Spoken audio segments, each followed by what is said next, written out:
Conspiracy, one of the darkest words in the language of man. Yet there is hardly a single page of history that doesn't partially reveal the deadly eye of conspiracy at work.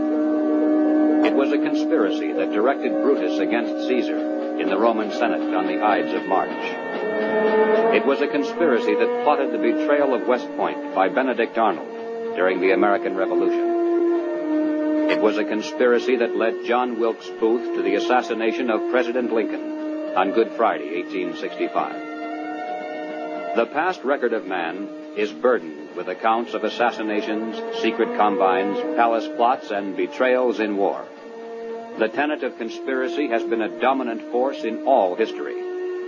But in spite of this clear record, an amazing number of people have begun to scoff at the possibility of conspiracy at work today.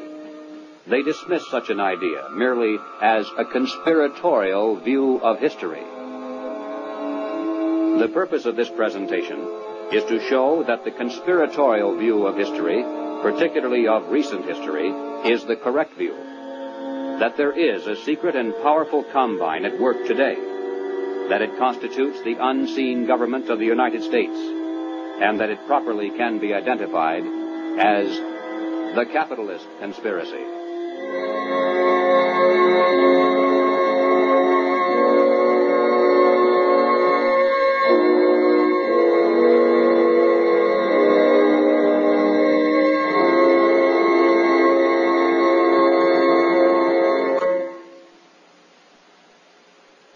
In 1963, the nation was held spellbound by the testimony of gangster Joe Valachi as he exposed the inside workings of the international crime syndicate known as the Cosa Nostra, or the Mafia. No matter how carefully criminal conspiracies are organized, eventually they're exposed because someone on the inside goes to the authorities and talks. The same is true with political conspiracies. For instance, over the years, there has been a steady stream of defectors from the communist apparatus, and through their testimony, we now have a clear idea of how that conspiracy is organized and operated. But one large piece of the puzzle always has been missing. It's a matter of record that some of the greatest help to world communism often has come from prominent and respectable leaders within the United States. Obviously, these men are not communists. As a matter of fact, most of them are extremely wealthy and are thought of as capitalists, who supposedly would have the most to lose under socialism and communism. And yet the record is disturbingly consistent, and Americans repeatedly have asked why.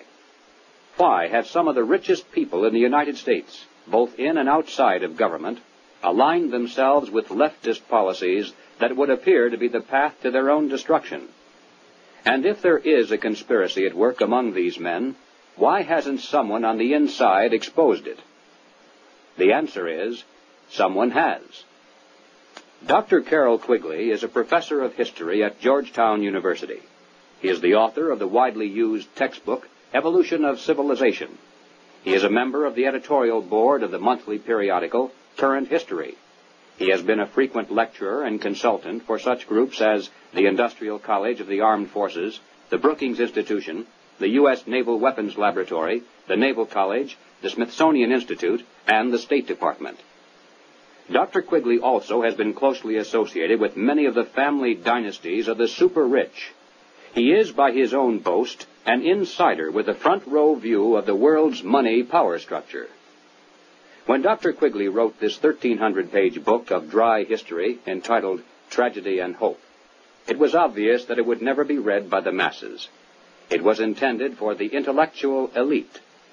And to such a select readership, Dr. Quigley cautiously exposed one of the best-kept secrets of all time. But he also made it quite clear that he was an extremely friendly apologist for this group, and that he fully supports their goals and purposes. On page 950, Dr. Quigley says, "I know of the operations of this network because I have studied it for 20 years and was permitted for 2 years in the early 1960s to examine its papers and secret records. I have no aversion to it or to most of its aims, and have for much of my life been close to it and to many of its instruments. In general, my chief difference of opinion is that it wishes to remain unknown." Dr. Quigley points out that During the past 200 years, while the peoples of the world gradually were winning their political freedom from monarchies, the major banking families of the world were nullifying the trend toward representative government by setting up new dynasties of political control, but behind the scenes, in the form of international financial combines. These banking dynasties had learned that all governments, whether they be monarchies or democracies, must borrow money in times of emergency, and that by providing such funds from their own private resources, with strings attached, of course, gradually they could bring both kings and democratic leaders under their control. Dr. Quigley believes that people should be more familiar with the identities of these clever banking dynasties.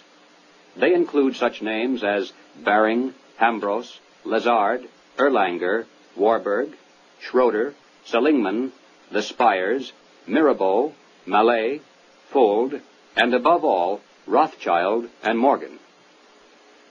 It should be noted that while the Rothschilds and other Jewish families cooperated together in these ventures, this was by no means a Jewish monopoly, as some have alleged.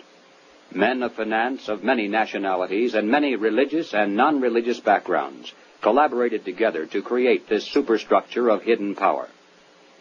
Its essence was not race, nor religion, nor nationality. It was simply a passion for control over other human beings. Dr. Quigley identifies this group simply as the international bankers. These are not the same as the local commercial bankers with whom we deal in everyday life. International bankers deal not with the general public, but with the industrial giants of the world, with other financial institutions, and especially with governments. The key to their success has been to control and manipulate the money system of a nation, while letting it appear to be controlled by the government. The net effect is to create money out of nothing, lend it to the government, and then collect interest on it. A rather profitable transaction, to say the least. For example, in 1694, international banker William Patterson obtained the charter of the Bank of England, and the power over England's money system fell into private hands. In a boastful mood, Patterson said, "The bank hath benefit of interest on all monies which it creates out of nothing."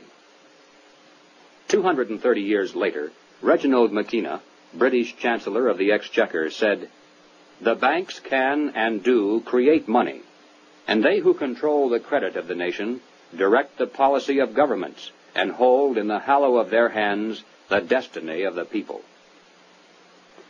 Turning to the United States, Dr. Quigley tells us, "The structure of financial controls created by the tycoons of big banking and big business in the period 1880 to 1933 was of extraordinary complexity, one business fief being built on another, both being allied with semi-independent associates, the whole rearing upward into two pinnacles of economic and financial power. One, centered in New York, was headed by J.P. Morgan and Company, and the other, in Ohio, was headed by the Rockefeller family. When these two cooperated, as they generally did, they could influence the economic life of the country to a large degree, and could almost control its political life, at least on the federal level. In the United States, it was inevitable that the international banking interests would attempt to establish the same kind of private monopoly over the money system that they had achieved in England, France, Germany, Italy, and Switzerland. The same formula would be used: make it look like a government operation, but keep the control in private hands. John D.